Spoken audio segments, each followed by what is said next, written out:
Pawan Kalyan OG cinema విడుదలవుతోని fans ఓ ఓ అని మొత్తుకున్నాడు. చిన్నగా లేదు పోర్రి టాకీస్లల్లా.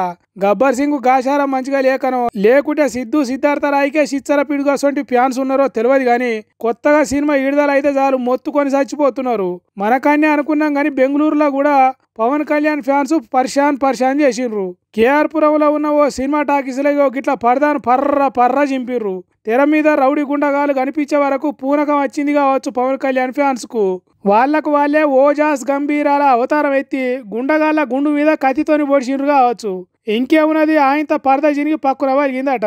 అబ్బో ఎట్లనో ఉన్నది కథ. పవన్ కళ్యాణ్ ఫ్యాన్స్ అంటే గీ తిరుగుంటారా అని బెంగళూరు కేఆర్ పురం టాకీస్ ఓనర్లు ఆడుతున్న సినిమాకు అంతరాయం కలిగించిర్రని షో ఆపేసిర్రట. కత్తితోని కస్స పొడిచేతానికి అదేమన్నా చెద్దరి బట్ట అనుకున్నారా? కద్దరు గుడ్డతోని పెద్దగా వేసిన పరద దాన్ని ఎందుకు పొడిచిర్రురా మీ తాళ్ళు దెంప అన్నట్టు తిట్టిర్రట. సినిమా ఎట్లున్నదో చూసి రివ్యూలు రాసుకునేటోళ్లకు, సిన్సియర్గా పవన్ కళ్యాణ్ సినిమాలు ఇష్టపడేటోళ్లకు సినిమా అర్థం కాకుండా అయిందట. ఎట్లా పడితే అట్లా ఎగురుకుంటా ఆగం చేసి అల్లా కల్లోలం చేసిరట టాకీస్ను. మరి అంతే పవన్ కళ్యాణ్ ఫ్యాన్స్ అమ్మాజాక అనేటట్టు చేసిండ్రు. ఒక్క బెంగళూరు పట్టణంలోనే కాదు ప్రపంచంలో ఏ మూలకున్న పవన్ కళ్యాణ్ ఫ్యాన్స్ ఇట్టనే ఉంటారు. పవన్ సార్కు జరంతా తిక్క ఉండి దానికి కొద్దిగా లెక్క ఉన్నది కానీ ఫ్యాన్స్ కు ఆ లెక్క లేదు పాత్రం లేదు. అట్లాంటి వాళ్ళు అయితేనే పవన్ కళ్యాణ్ కు ఫ్యాన్స్ అవుతారని మాట్లాడుకుంటున్నారు ఈ పరదాజింపుడు కథ తెలిసిన పబ్లిక్. పొద్దంతా పని చేస్తే కొద్దిగా జీతమమ్మ, అద్దులేని సాకిరికి పదురానే రాదు తల్లి, నీ జీతమేమో బెత్తడు అంగన్వాడి తల్లి, నీ కష్టమేమో భార్యడు అంగన్వాడి చెల్లి అని కష్టాల పాటలు పాడుకుంటూ హైదరాబాద్ చేరి కాంగ్రెస్ సర్కారు మీద కజ్జకు కాలు తుమ్మిర్రు అంగన్వాడి అక్కలు. మళ్ళా వాళ్ళు వచ్చింది ఎట్టనో కాదు, కాంగ్రెస్ సర్కారు తీసుకొచ్చిన ఫ్రీ బస్ పథకంతోనే పట్నం చేరుకున్నారు. ఇంకా కొందరైతే జిల్లాలలో ఉన్న మంత్రుల ఇండ్ల ముందు పోరాడానికి దిగినరు. సీఎం రేవంత్ రెడ్డి ఎన్నికలకు ముందు ఎన్నో కళ్ళు కానేటట్టు హామీలు ఇచ్చిండు. అంగన్వాడి అక్కలకు హామీల గొంగడి కప్పి మురిపించిండు. కానీ ఇప్పుడు సప్పుడు చేయని సచ్చిన పాము తిరుగా చేస్తున్నాడు. కొత్తగా మేమేం అడుగుతలేం, మాకు 18,000 జీతం ఇస్తామన్నారు, అదే ఈయనరిప్పుడు అని అడుగుతున్నారు. దానికి పోలీసులను పెట్టి పొరక ఒట్టి చూడైంది.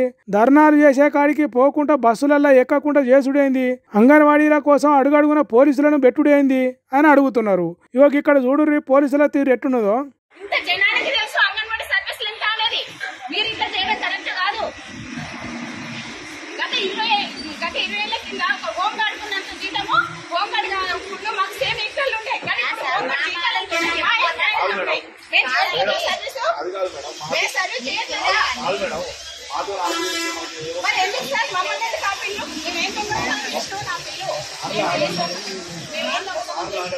సెల్ ఫోన్లు అడిగి వాళ్ళు అంగన్వాడీలా కాదా అని తెలుసుకొని సెక్రటేరియట్ చేరకుండా కేసులు పెడతామని బెదిరిస్తున్నారు. 1000 మందిని హైదరాబాద్ రాకుండా చేసిండ్రు పోలీసులు.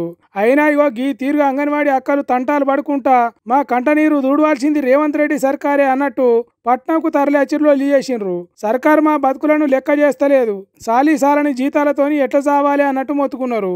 ఇచ్చిన హామీని నిలబెట్టుకోలేంది మీడియం సర్కార్ అన్నట్టు మాట్లాడినరు. తర్వాత ఏం జరుగుతుందో అందరికి ఎరుకున్నదేనాయే. పోలీసులు వస్తారు, పొరక కొట్టి వ్యాన్లలో ఎక్కించుకుంటారు, స్టేషన్లకు తిప్పుతారు, కొద్దిసేపు తిప్పల పెడతారు.